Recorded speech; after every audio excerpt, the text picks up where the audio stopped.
Gracias, Lucho. Buenas noches y buenas noches en verdad y bienvenidos a todos los que se conectan ahora a Diálogo Abierto. Estamos empezando la última semana del mes de agosto, ya cuando empieza el último trimestre del año es momento para ajustar la planificación y obviamente también ver cómo va a ser el próximo, porque en verdad el tiempo se irá muy corto a partir de estos meses, como suele ser esa sensación. El programa de hoy va a estar muy interesante, como de costumbre le queremos ofrecer cosas que sean la coyuntura, pero que vayan un poquito más a través del análisis y del diálogo que mantendremos aquí. Vamos a hablar de corrupción a raíz de un informe que ha emitido la Contraloría. Son números que en verdad preocupan. Todo lo que se gasta o lo que se pierde en verdad en corrupción en el Perú implicaría, por ejemplo, haber mejorado los servicios de salud, de educación. En el primer bloque hablaremos con Antonio Maldonado, ex procurador del Estado, para ver estos temas, así que no se vayan porque va a ser muy interesante. Después hablaremos sobre los sismos. Todos sabemos que el Perú está en una situación de silencio sísmico, pero particularmente en Lima la situación podría ser tremenda en el caso de que se produzca un sismo de grado 8, que ya en verdad sería un terremoto. ¿Cuáles serían las calles, los distritos o las zonas que se afectarían más? En la segunda entrevista hablaremos con un representante de Predes para saber exactamente y sobre todo qué tiene que hacer usted desde el punto de vista de la propia conciencia si esa situación llega. Y finalmente hablaremos de violencia en contra de los animales, nuestras mascotas. Se han suscitado actos de una sevicia, de una agresión, de una maldad tremenda que en verdad nos llama mucho la atención porque eventualmente esto ya linda con lo que podrían ser trastornos mentales. Pero sobre ese tema vamos a verlo en el último bloque porque hay temas penales. Las personas que atacan con crueldad, con sevicia a los animales también tienen un merecido y obviamente también penas privativas de libertad. Y con esto vamos a empezar el programa con nuestros tweets. Vamos a ver, adelante, ¿cuál es la noticia que le queremos proponer para cerrar nuestro lunes? Bueno, hoy día se ha establecido la Comisión de Ética Parlamentaria. El presidente de esa comisión, Diego Bazán, indicó que lo primero que van a hacer es empezar a revisar el caso del presidente del Congreso, el señor Alejandro Soto. Así que vamos a ver en qué condiciones se maneja esa situación. La siguiente, por favor. Bueno, la siguiente tiene que ver otra vez con situaciones, hablamos de sevicia contra animales, pero también situaciones curiosas en un colegio de Chorrillos. Hay indicios de que se habrían estado desarrollando prácticas vinculadas con pornografía infantil. Menores que grababan a otros menores, entraban a redes sociales y a partir de ahí generaban ingresos. Lamentable esta situación. Bueno, se ha iniciado la investigación. Hablaremos de eso seguramente en lo que queda de la semana porque es importante. La siguiente. Ahí está, muchas gracias. Bueno, la Fiscalía también inicia investigaciones contra el sujeto que agredió a raíz de justamente lo que vamos a ver en nuestro tercer bloque contra un animal, una mascotita, un perro, de una situación difícil y parece que lo había hecho justamente para tratar de importunar a su expareja. Terrible. Vamos a analizar un poco más esta historia porque, como decía, hay penas privativas si usted maltrata a un animal. Y la siguiente. La última, ¿no? Sí, así es. De los casi 1.000 millones, esto es importantísimo, ¿eh? De los casi 1.000 millones de dólares asignados por el gobierno para la prevención del fenómeno del niño, solo 6% ha sido cobrado. Imagínense, o sea, casi nada. Y tenemos al niño ahí, a la vuelta de la esquina. Esto es ineficiencia, falta de gestión. Vamos a hablar porque ahí también hay temas de corrupción. Así que ahora vamos a empezar para entender más esta situación. La incapacidad de ejecutar es corrupción. Vamos a intentar entenderlo ya prontamente cuando empecemos el programa. Bienvenidos.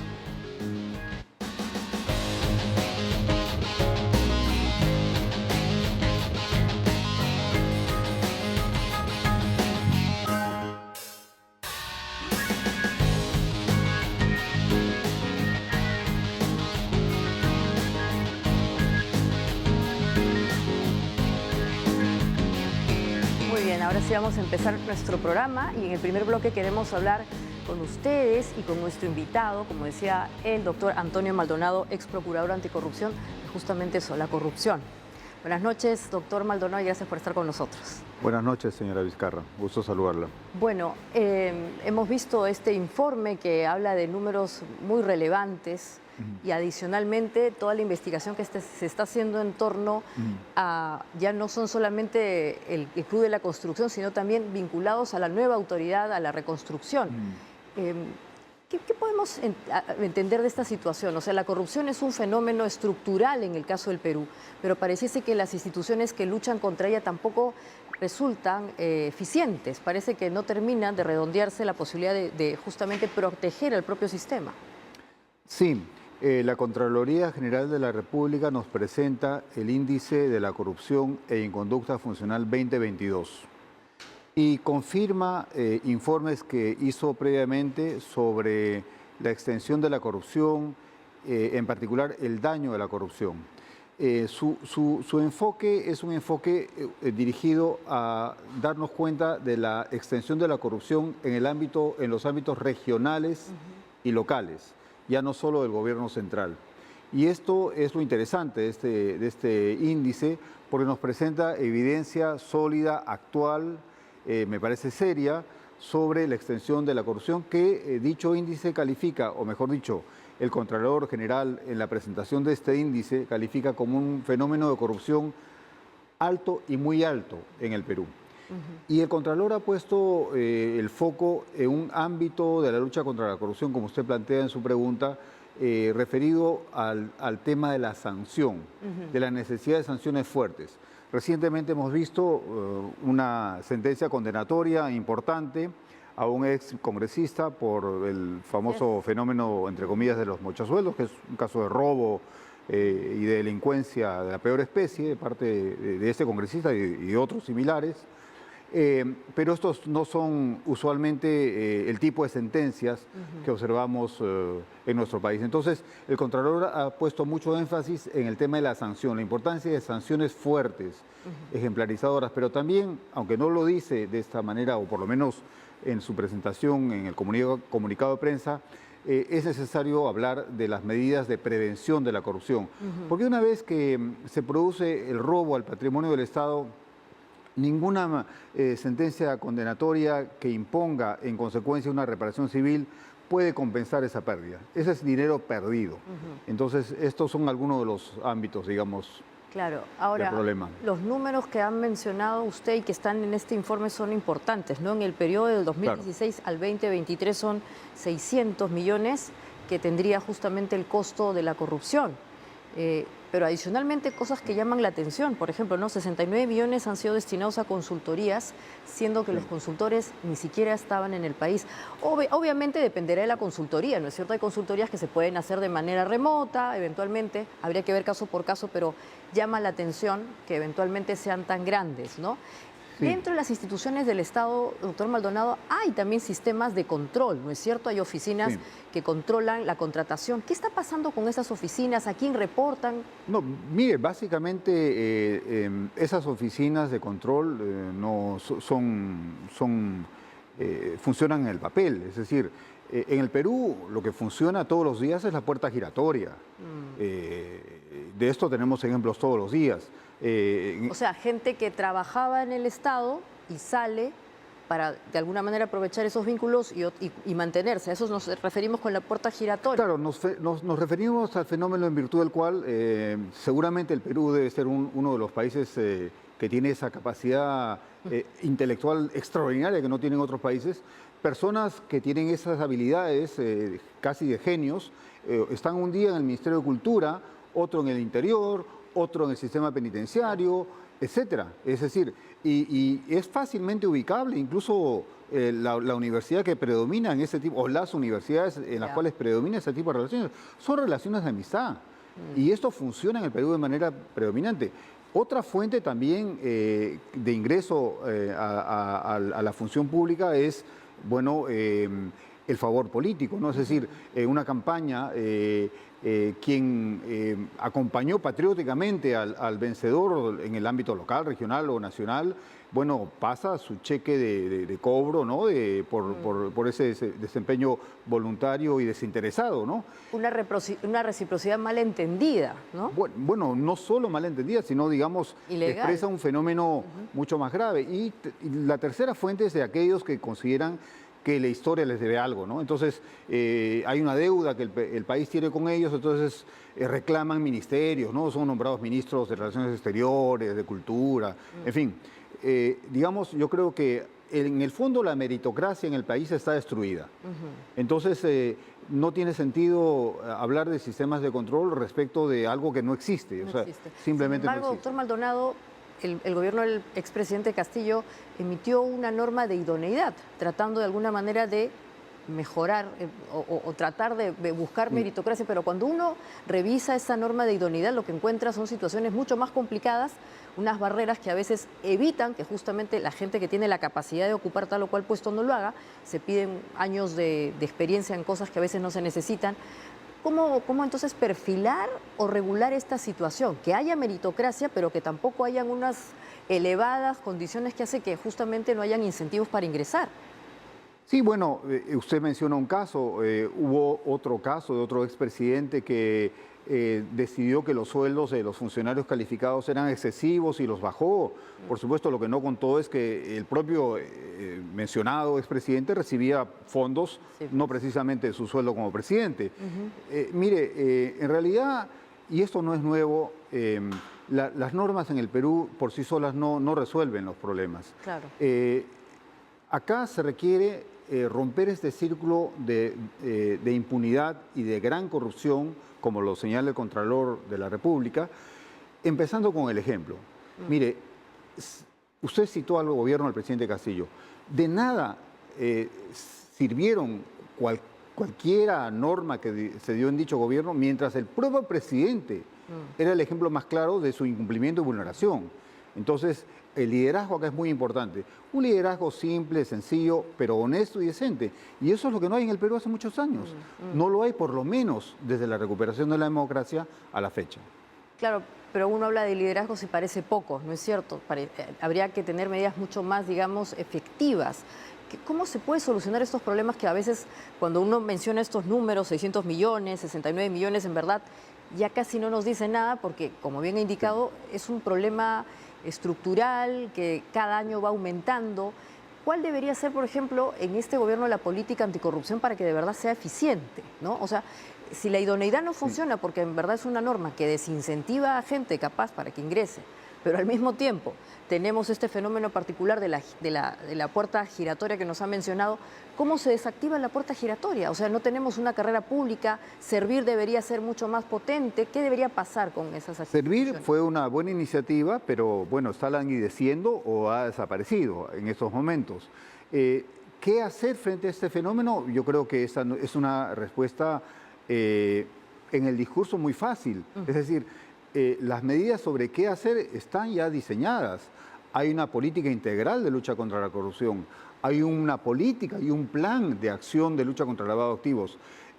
Hay instrumentos internacionales que nos sirven en la lucha contra la corrupción. Es decir, el qué hacer está diseñado hace muchísimo tiempo. Falta hacerlo. Y para eso se requieren, gobernantes y un gobierno que sea, en el ejemplo cotidiano, coherente con esas políticas. Por supuesto que no se puede hablar en principio de políticas aisladas, ¿no? Hoy día ataco la corrupción en el sector penitenciario, más allá en otro sector. Tiene que recuperarse, digamos, el concepto integral, holístico de lucha contra la corrupción. Y sobre esto, ya le digo, o sea, hay mucho escrito. La Comisión Interamericana de Derechos Humanos publicó un informe muy importante sobre qué hacer contra la corrupción, como hace muchos años lo publicó en materia de seguridad ciudadana. Es decir, todo está bien planteado. El problema es que o la gente no lee, me refiero a los funcionarios, los portadores de las obligaciones, no leen esos informes o simplemente no les da la gana de implementarlos. Entonces, los titulares de derechos, que somos los ciudadanos, la población, la sociedad, estamos en una situación no solo atacados por la corrupción, como usted señala ahora en su programa, sino también por la grave inseguridad ciudadana que vive el país. Claro que sí. Ahora, pareciese entonces que hay una correlación entre meritocracia y corrupción, ¿no es cierto? Si hay poca meritocracia, hay más incentivos para ser corrupto, porque el sistema está muy relajado. Adicionalmente, hay estas leyes no escritas que tienen que ver con los favores y eventualmente estas redes de contacto. ¿Eso cómo se desmantela? ¿Hay posibilidad de desmantelarlo con alguna regulación o ya es un problema que tenemos que asumir, como se diría en economía, como un costo hundido de lo que implica el Estado en el Perú? Bueno, en este momento las políticas que se plantean van dirigidas a tratar de evitar que el daño sea más grave. no de resolver el problema de la corrupción. Y en ese momento ya nadie habla de resolver el tema de la corrupción. O sea, básicamente buscar paliativos. Claro, si usted ve los informes de la Contraloría, por ejemplo, el primer informe del Contralor titulado El daño de la corrupción nos señala que el 15% del presupuesto nacional está perdido en temas de corrupción, en el gobierno central, en los gobiernos regionales, etcétera. Entonces, realmente es un problema que ya nos ha superado, pero la recuperación de un propósito mucho más amplio, como es el de vencer a la corrupción, yo creo que requiere de unas condiciones que en este momento no existen, incluyendo la necesidad de tornar esta sociedad, a la sociedad peruana, en más sana. Y la sociedad peruana lamentablemente no está en su mejor momento. Entonces yo creo que no hay unas medidas únicamente de carácter normativo y pensar que salidas normativas son la panacea, la solución a este gravísimo problema sería fútil, sería yo creo por lo menos ingenuo, es decir, hay que plantearnos salidas de otra naturaleza que integren la participación ciudadana, a los titulares de los derechos. Por ejemplo, ese tipo de medidas en donde la ciudadanía puede tener mayor participación con una observancia directa o denuncias, por ejemplo. Por ejemplo, mire, hace muchos años nació un programa en la India por una persona muy modesta que le entregó determinada cantidad de dinero a su hijo para ir de compras y construyó la idea de que en esa misma virtud ella requería saber en qué gastaba el Estado su dinero. Y de ahí nació este programa que me parece se titula El presupuesto, nuestro dinero, o sea, un ejercicio de vigilancia ciudadana. Y sobre este punto, mire, hay muy poco en el Perú, es decir, hace muchos años que se gasta el dinero público de una manera, por supuesto, se derrocha en favor de empresas poderosas, etcétera, pero no se sabe en qué termina este dinero en términos de una ciudades más tranquilas, más seguras. No hay una vigilancia ciudadana del presupuesto público y tampoco hay un esfuerzo de transparencia de los órganos del Estado. Mire, con todas las virtudes que tiene, por ejemplo, este último informe que estábamos comentando del Contralor General de la República, yo no conozco, por lo menos, y puedo estar equivocado, que hay un informe similar sobre el daño o la presencia de la corrupción dentro del Congreso de la República o en la Fuerza Armada en las Fuerzas Armadas y Policiales. Donde también hemos visto casos de corrupción. Pero eso no aparece en los informes. Los centinelas de la gasolina en el Ejército, en la Policía también. Lo de la gasolina es la práctica más vieja en las Fuerzas Armadas y Policiales. Es lo más antiguo del mundo. Está normalizado, o sea, lamentablemente estamos llegando a la conclusión de que esto no es novedad, pero también, o sea, esto es que es evidente, ¿no es cierto? O sea, digamos que es el mal funcionario que actúa, pero también está el mal funcionario que no hace. Este número, por ejemplo, de los cerca de $1.000 millones que se han destinado para el tema de prevención contra el niño, solamente el 6%, o sea no se ha hecho nada, no se ha gastado nada. Eso también es una forma de corrupción, porque ante la posibilidad de justamente ejecutar presupuesto público para hacer lo que uno debe hacer, tampoco se hace. Sí, bueno, en realidad dinero en el Perú hay. La cantidad de dinero que retorna al Ministerio de Economía y Finanzas por carácter de no haber sido ejecutado es muchísimo. Entonces, yo creo que en realidad hay fenómenos muy complejos, por ejemplo, yo creo que tiene que ser revisado el fenómeno de la descentralización. Creo que se abrió la descentralización y se entendió por parte de los que empezaron a recibir fondos del Estado, antes muy centralizados, que también era una oportunidad para hacer lo que se hacía en el Estado central, o sea, robar. Entonces me parece que hay necesidad de, nuevamente, un funcionariado profesional, ejemplar, pulcro, riguroso.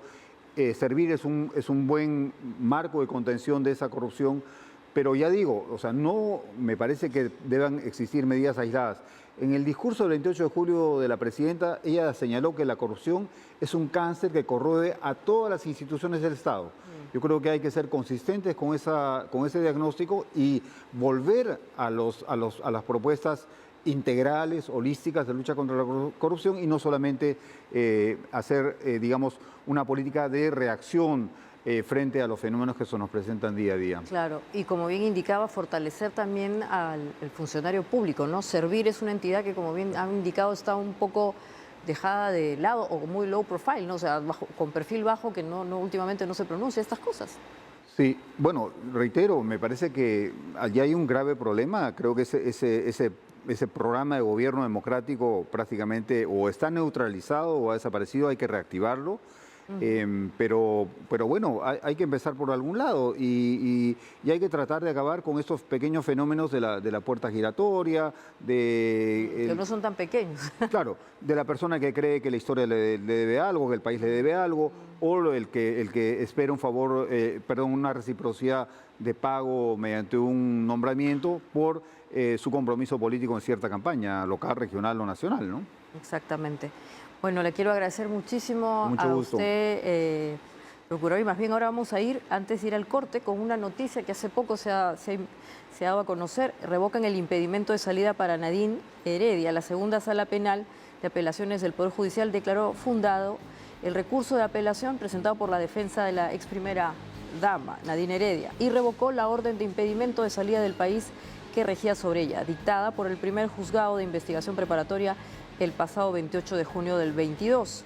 Recientemente el Ministerio Público envió al archivo la investigación por el presunto delito de usurpación de funciones que pesaba contra Heredia Alarcón. Esta es una noticia que se ha liberado hace unos minutos, a las 10, así que bueno, estamos como siempre en actualidad. Volvemos después del corte.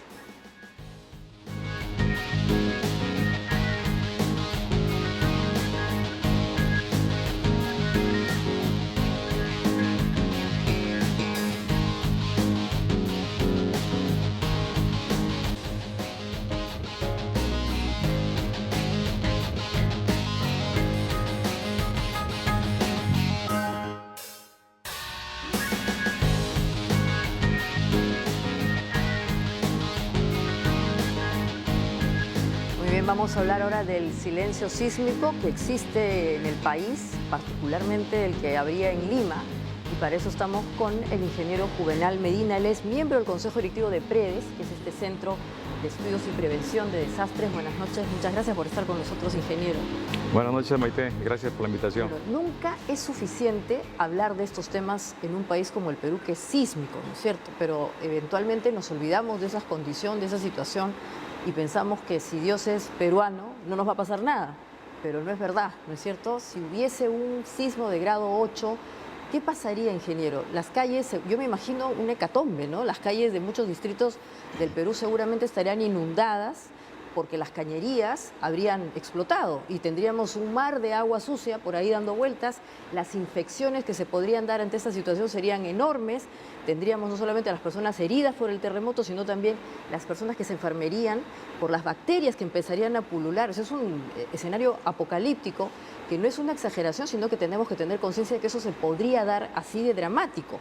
No quiero pensar en el hecho de que no tendríamos agua, no habría luz, seguramente las telecomunicaciones se caerían. ¿Eso pasaría con un sismo de 8 grados que en verdad ya vendría a ser un terremoto? Efectivamente, lo has graficado muy bien lo que probablemente podría darse si es que se materializa este terremoto que se advierte que en el Perú podría, digamos, ocurrir. Dado el historial sísmico que tenemos en el país, hay un evento sísmico de referencia que nos permite crear un escenario de riesgo proyectado hacia el futuro, tomado en cuenta lo que pasó en 1746, ¿no? 1746. Que el terremoto que destruyó Lima, prácticamente desapareció el Callao, pero hablando más de 200 años, entonces la condición de vulnerabilidad es otra. Entonces lo que has graficado en el comentario que has hecho no es apocalíptico, pero puede darse dado que existe una alta vulnerabilidad de la infraestructura de vivienda, ¿no?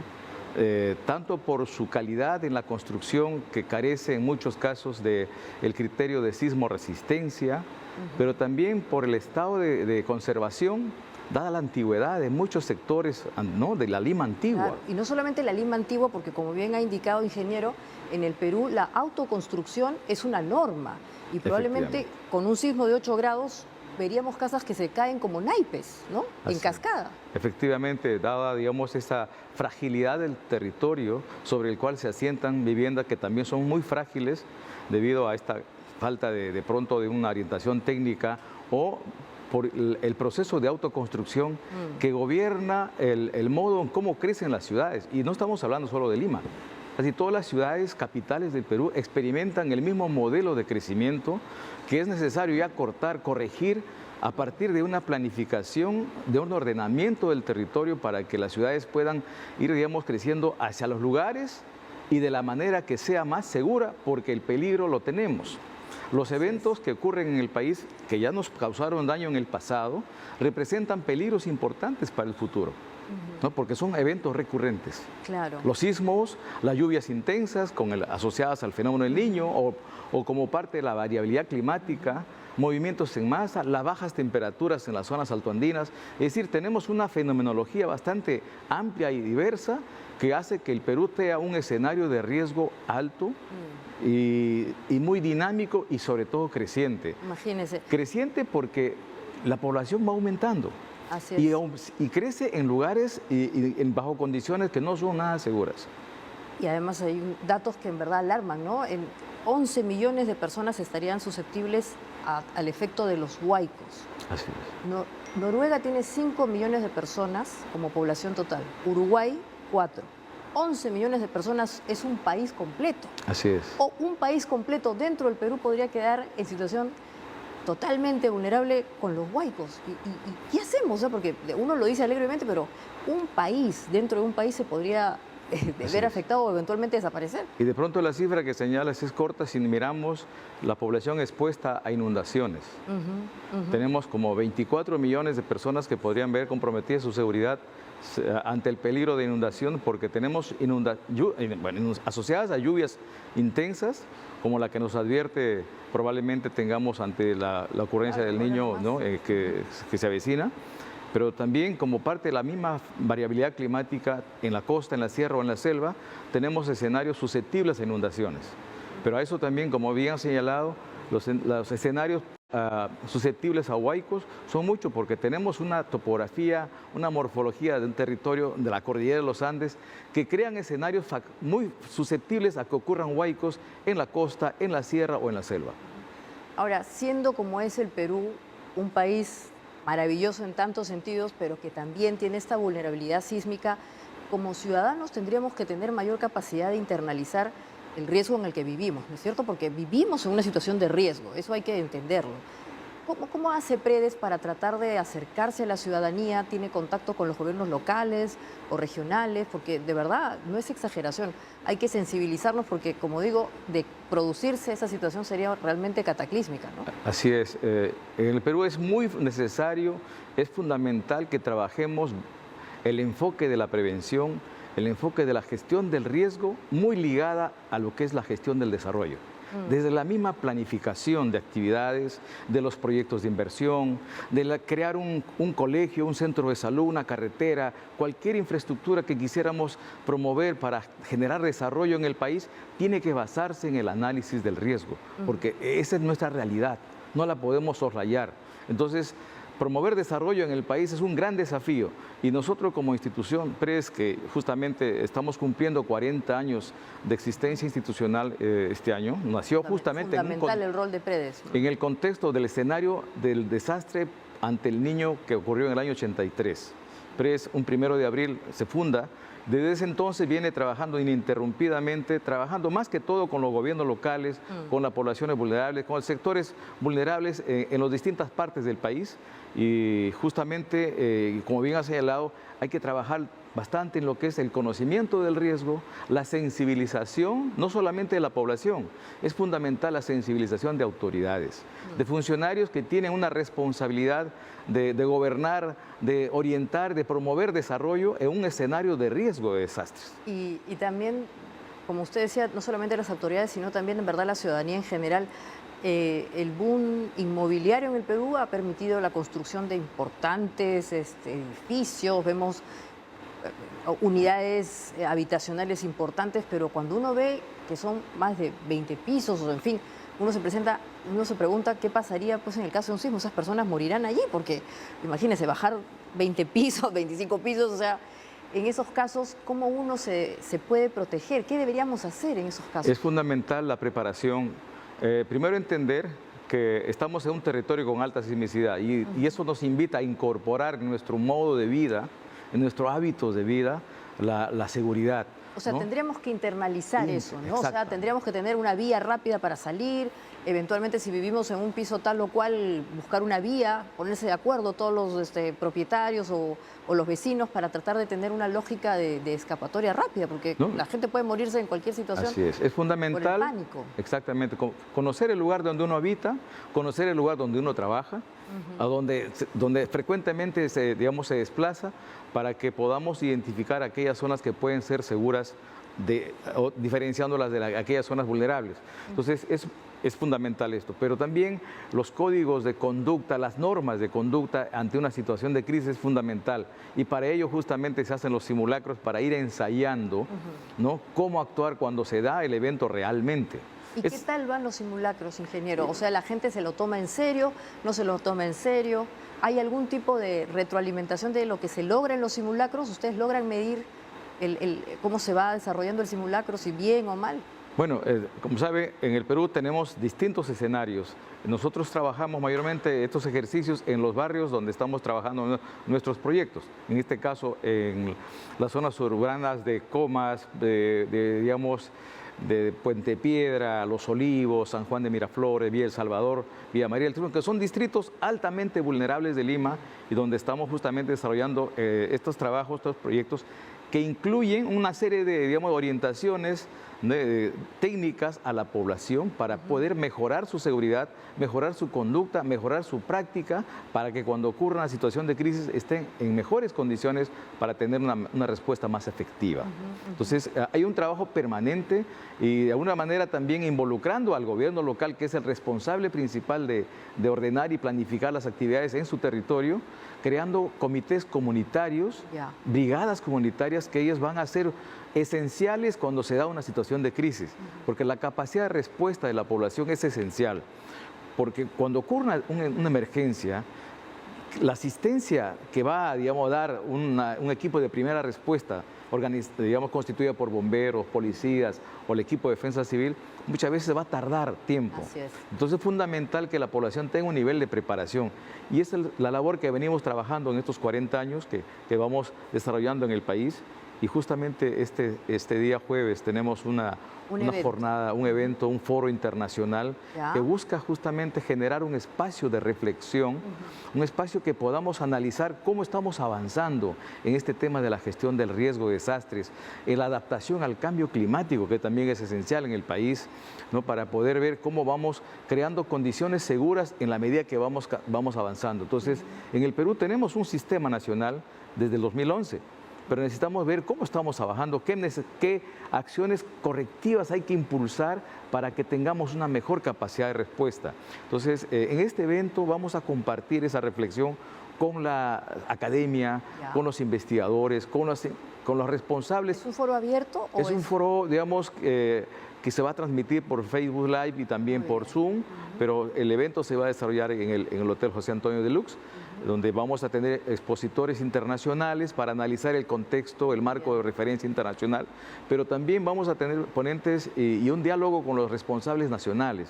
Estará, digamos, responsables del INDECI, CENEPRED, la presidencia del Consejo de Ministros, la sociedad civil, todos ellos hablando un poco, reflexionando cómo estamos en el país y qué tendríamos que hacer para ir mejorando nuestra preparación, nuestra cultura de prevención, que es importante, ¿no? Y el foro se llama Los desastres no son naturales.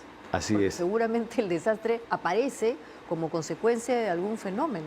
Sí, y es importante entender por qué no son naturales los desastres, porque muchas veces hablamos que le decimos natural al desastre, porque el concepto de desastre refiere a los daños y pérdidas que se dan ante la ocurrencia de un fenómeno, sea un sismo, una lluvia, un huaico, etcétera.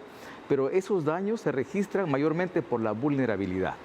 Es decir, esa fragilidad que muestra la sociedad, que está expuesta al peligro, y esa vulnerabilidad es socialmente construida. Entonces no es un tema de la naturaleza que haya una población vulnerable. Porque eventualmente el fenómeno podría morigerarse si prevenimos, ¿no es cierto? O sea, si ya sabemos que va a venir un huaico, si ya sabemos que va a aparecer un sismo, con la prevención podríamos, digamos, manejar dentro de lo posible o moderar sus efectos. ¿Y cuán importante es este concepto de prevención que hoy en día estamos usándolo mal? ¿no? A ver. Porque la prevención representa las acciones que se planifican y se desarrollan para evitar condiciones de riesgo, evitar crear condiciones vulnerables. Eso, en buena cuenta, significa trabajar desde la planificación de las inversiones, planificación de las acciones nuevas. Entonces, ahí está la prevención. Si yo tengo que construir un colegio, ¿cómo hago que este colegio esté muy bien ubicado, bien construido y no sea vulnerable? Igual con todo lo que vayamos a hacer como parte del desarrollo. Ahí está la prevención. Pero si vamos a hacer una obra para que no se salga al río o que el Guáico no nos afecte, ya estamos trabajando en lo que es reducción del riesgo. Y lo que estamos haciendo en este momento cerca a la emergencia es prepararnos para afrontar las emergencias. Entonces hoy en día estamos trabajando más la preparación y la reducción del riesgo. Y la prevención es un acto desde la planificación del desarrollo que debe hacerlo permanentemente. Sí, Todos los gobiernos locales, sectores, gobiernos regionales planifican su presupuesto al año y es ahí donde tiene que intervenir este enfoque de la prevención.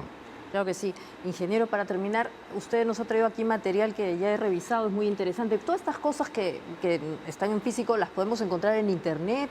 Predes tiene manuales, información que nos permitan a nosotros como ciudadanos también prevenir y saber cómo comportarnos o qué hacer cuando se produce pues la situación inevitablemente. Así es, tenemos un centro de documentación, también en la página web de Predes. Puede encontrar toda la literatura que venimos produciendo en estos años de trabajo ininterrumpido. ¿El sitio web cómo es? www.predes.org.pe. Perfecto, y ahí encontramos Y también nos información. encuentra en las redes sociales, en el Facebook, en el Instagram, en Twitter. Bien, como debe Estamos ser. ahí tratando de llegar así a la mayor cantidad de población posible, porque esta información es muy necesaria, muy relevante para hacer que la población adquiera esta cultura de prevención y vayamos caminando hacia un desarrollo seguro y sostenible que es tan ansiado y tan anhelado, ¿no? Así es. Le quiero agradecer mucho y en todo caso a través de usted hacerle llegar un saludo especial a Predes por estos 40 años, que ese evento sea muy fructífero para compartir conocimiento, pero sobre todo para aprender a prevenir. Así que bueno, ojalá que en verdad podamos internalizar esto porque no es alarmista. El Perú es un país sísmico, aparecen estos fenómenos y a veces nos encuentran desprevenidos porque justamente no hemos prevenido. Y muchas gracias por eso y como siempre otra vez un saludo especial a Predes por su aniversario. Muchas gracias. Muy bien, y después de esto tome conciencia, por favor, haga su plan de ruta de salida. Si vive en una propiedad horizontal o un edificio, pónganse de acuerdo. Si tiene personas mayores en la casa, que ellos estén en un lugar más fácil para salir, el primer piso, en fin, todas estas cosas que son tan simples, si las organizamos a tiempo, nos pueden salvar la vida y no es una broma. Pues del corte vamos a volver con otro tema que es álgido últimamente y ya, de verdad, como digo, tiene que ver con un problema de salud mental. ¿Qué está pasando con los animales a los que se los somete o se vicia? Esto es un grado altísimo de violencia, han habido casos allí que vamos a ver y queremos conocer además cuáles son los efectos penalmente, porque si usted abusa de un animalito como estos, podría ir preso. Así que no se vayan, esto es Diálogo Abierto.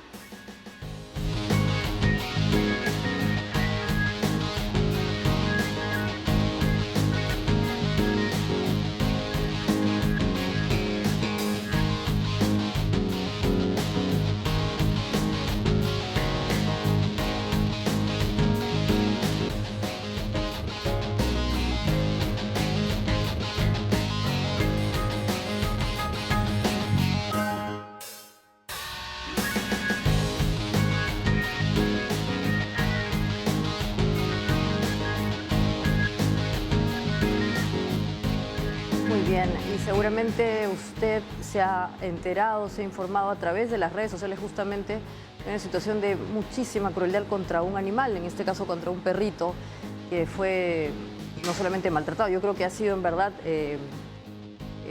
degollado, una situación tremenda, ha sido atacado por una persona en La Victoria y ahora está en un proceso de investigación.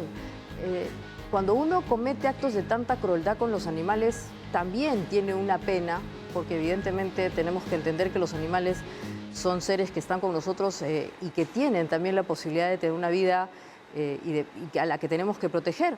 Pero para entender mejor eso, hemos convocado al penalista James Rodríguez para que nos ayude a entender cuáles son las normas que protegen a los animales contra este tipo de agresiones cuando existe maltrato y crueldad. Buenas noches, doctor Rodríguez, bienvenido.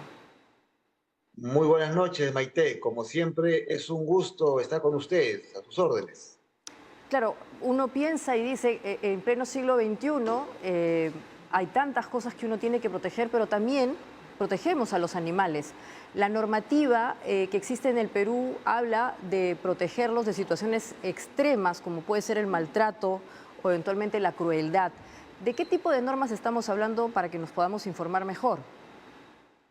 Efectivamente, Maite, es un tema muy sensible que ya las personas han entrado en lo que es la verdadera dimensión e importancia en la convivencia del ser humano con los animales. Es por eso de que se ha dado la ley 30407, en donde se normaliza y se legisla acerca de la convivencia con los animales. Anteriormente no existía esta ley. Sin embargo, desde el año 2016 a la fecha, ya existe que el que maltrata a un animal generándole heridas graves estará sancionado entre 1 a 3 años. Y si que como producto de estos actos crueles o de maltrato el animal fallece, entonces se le va a imponer una pena hasta de 5 años. Esto ya se encuentra regulado en el Código Penal vigente y ya muchas personas han sido sancionadas y sentenciadas con penas bastante importantes y con penas en las cuales dentro de la función del derecho penal es una función ejemplarizadora, porque no podemos permitir en un mundo ya moderno, globalizado, que la convivencia entre el ser humano y los animales sea una convivencia que no se respeten estos derechos. El derecho de un animal a vivir, a que nos acompañen, a que esté con nosotros, también es recíproco, porque un animal depende de nosotros en su cuidado, en su alimentación.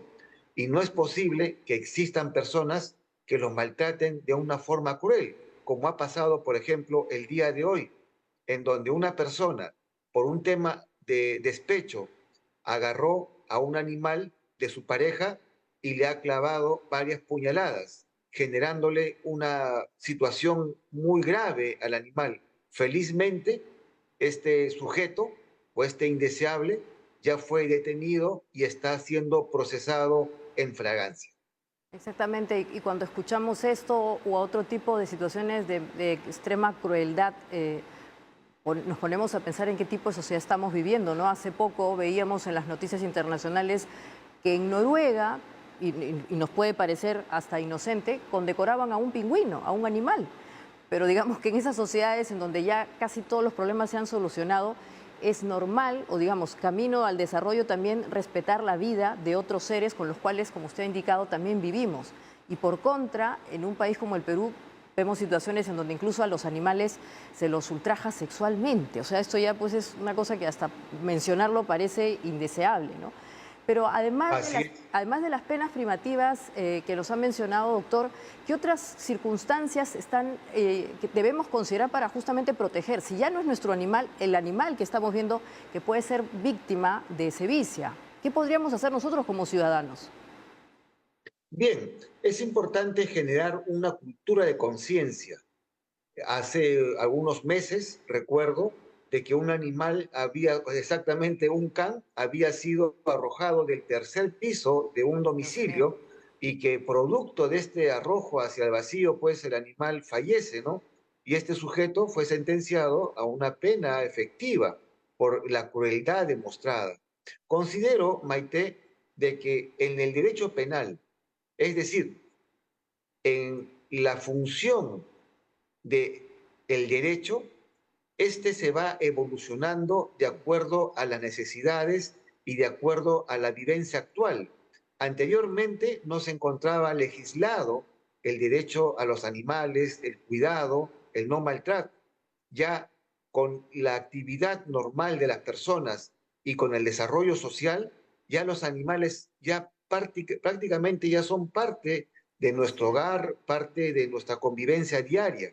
Y la legislación se ha visto obligada en precisamente generar leyes, legislar, valga la redundancia, para el cuidado, para la protección de los animales. Y estoy seguro de que la sociedad, todo el Perú que nos está escuchando en este momento, está generando una corriente de opinión, una corriente de respeto hacia el animal, a ese animal que nos acompaña, que convive con nosotros. No solamente los animales domésticos, sino también los animales silvestres. En consecuencia, esta corriente que ya se está generando de respeto se ha plasmado en normas y leyes y que poco a poco las personas van tomando conciencia de la importancia de la convivencia con los animales y si en algún momento algún sujeto, alguna persona indeseable los maltrata, les genera daño y como producto de este maltrato y de este daño el animal fallece, ya sabe que va a ser sentenciado hasta una pena de 5 años de pena efectiva de la libertad. Claro, y eventualmente nosotros ante un acto de crueldad podemos denunciarlo, ¿es cierto? ¿Cuál sería el procedimiento? ¿Habría que ir a la policía, llamar al serenazgo? ¿Cómo se activa ese proceso para justamente aplicar la ley? De acuerdo a la ley 30407, son los gobiernos municipales, los gobiernos regionales, las comisarías y el Ministerio Público los llamados por ley para poder proteger a la actividad de un maltrato o de una crueldad contra un animal. Una persona que es testigo de un maltrato de animal puede acudir a la comisaría, puede acudir a la municipalidad y denunciar. Y ellos están en la obligación de intervenir de forma inmediata, cautelando la vida y la integridad del animal y deteniendo en flagrancia al sujeto que maltrata a este animal y que como producto de este maltrato, si el animal fallece, ya sabe esta persona que podría ser condenado a una pena efectiva. Exactamente, y como usted ha mencionado también hay el caso de los animales silvestres que tenemos en la Amazonía y que a veces por ignorancia, a veces por capricho o simplemente como usted ha dicho también es un acto de maltrato, los traemos y los sacamos de su hábitat para que sean colección o parte de las casas de algunas personas que los trafican. En esos casos, cuando hay tráfico de animales silvestres, ¿qué tipo de penas hay? ¿Qué tipo de protecciones se dan? Por supuesto, la ley también protege a los animales silvestres, a los animales como precisamente acabas de mencionar, Maite, que se encuentran en su hábitat natural. El hecho de sacarlos, el hecho de extraerlos de su hábitat natural, exponerlos para el traslado, ese maltrato es el que la ley sanciona. La ley protege lo que es la vida de un animal. Y estoy seguro de que esta corriente, como hemos manifestado, de opinión, de conocimiento de las personas en el cuidado de los animales, está generándose ya una conciencia en el cuidado y sobre todo el respeto hacia lo que es un animal. Y la ley ya protege la actividad y de comercio, por ejemplo, de los animales silvestres, a los monos o otros animales, por ejemplo, los canarios, ¿no? Los tucanes, que bueno, son extraídos de una manera irregular de su hábitat y son trasladados a Lima con fines comerciales. La ley es muy dura en ese sentido, porque cuando es un tema comercial, la ley se impone y en ese caso puede llegar hasta 6 años de pena efectiva contra la libertad de la persona. Claro, en ese caso entonces quienes adquieren este tipo de animales entran en una situación de ilícito, ¿no? Porque justamente estamos diciendo no deberían adquirir este tipo de animales silvestres. Ahora, doctor, se da una situación particular y es que a veces los animalitos también son animales, pueden tener reacciones impulsivas y nos atacan. Cuando el animal ataca, ¿qué debemos hacer? O sea, ¿existe alguna figura de defensa propia? Yo no estoy sugiriendo nada, pero cuando el animal es el que ataca y en respuesta alguien hace algo en contra del animal, ¿qué figura se genera? ¿Cómo se hace el tratamiento de esa situación? Dentro de la legislación, Maite, existe la figura de la legítima defensa. Cualquier persona que se encuentra en ese estado vulnerable o es amenazado en forma grave su integridad física o su vida, está en el derecho de repeler ese ataque ilegal o indebido y proteger y cautelar su integridad. En ese caso, las personas se encuentran exentas de cualquier pena, porque, por ejemplo, si viene un perro a atacarnos, nosotros estamos en la facultad de defendernos, pero también viene acá en la parte importante. Ese perro debería haber estado con un bozal o debería haber estado con un collar, y ahí viene la responsabilidad del dueño o del propietario del can, quien también tiene responsabilidad por los hechos que su animal o mascota habría generado a un tercero. Exacto, entonces la figura ahí es clara, si el animal es el que viene a agredirnos lo podemos repeler, pero eventualmente quien tiene el cuidado del animal también debe tenerlo preparado para que justamente no se den esas situaciones de riesgo. Así es, y tiene responsabilidad, por supuesto. Ajá, el dueño también tendría responsabilidad sobre su Así es, animalito. así es, Es importante, definitivamente. muy importante, doctor, todo esto que estamos compartiendo, porque si bien es cierto, como hemos dicho, hay estas situaciones de sevicia que son indeseables, también es verdad que en el Perú se han generado nuevos movimientos de protección a los animales. Hay una corriente bien fuerte de adopción, por ejemplo, de canes. Hemos visto también que ya se aprobó la ley Cuatro Patas, que ayuda a que los animales puedan ser tratados, esterilizados para evitar que estén en situación vulnerable o de abandono. Entonces, en verdad, ojalá que estas situaciones de crueldad extrema sean aisladas, pero sí es importante saber que ante ellas podemos denunciarlas y que eventualmente las personas pueden ir presas. Presas, como debe ser, frente a un acto cruel, a un acto de maldad, a una mascota que no hace más que acompañarnos y de convivir con nosotros. ¿Y qué pasa cuando a veces, doctor, como decimos, estamos hablando de mascotas, animalitos que están bajo la protección de alguien, o sea, hay un dueño, pero cuando encontramos animalitos que están en la calle y que eventualmente también pueden tener actitudes o impulsivas y nos atacan, ahí ¿cuál es el destino de este animal? ¿Se lo lleva a algún lugar? ¿Qué pasa con ese animal? Por ejemplo, en el caso que ha sucedido el día de ayer y el día de hoy en relación a esa persona que acuchilló a un perro para poder demostrar, en este caso, un acto de despecho. Este perro está ahora en una veterinaria, protegido por, en este caso, la autoridad competente, y es la autoridad competente, en este caso la Fiscalía, quien va a determinar si es de vuelta a su dueño o pasaría a algún albergue en donde tendría protección de acuerdo a ley. Es decir, si un animal no se encuentra con las garantías en la calle y ataca a un ser humano, la autoridad debería ponerlo a buen recaudo en un albergue o destinarlo a una persona que le pueda dar protección y que pueda responsabilizarse por la mascota o por el animal.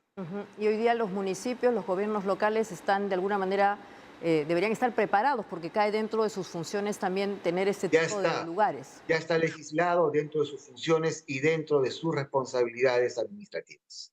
Así es, Maite. Perfecto, muy, muy importante lo que hemos compartido hoy porque como hemos mencionado, ojalá sean casos aislados de esta crueldad enorme, porque también es verdad que gracias a la conciencia y también supongo que es un fenómeno global, han aparecido muchos grupos de personas que rescatan animales, que facilitan la adopción y que ahora con esta nueva ley Cuatro Patas seguramente tendrán más espacios para poder seguir beneficiando a estos animales, que como bien ha dicho usted, doctor, son compañía, pero ya son parte también de familias. Hay mucha gente que se define como una familia cuando tiene uno de estos animalitos.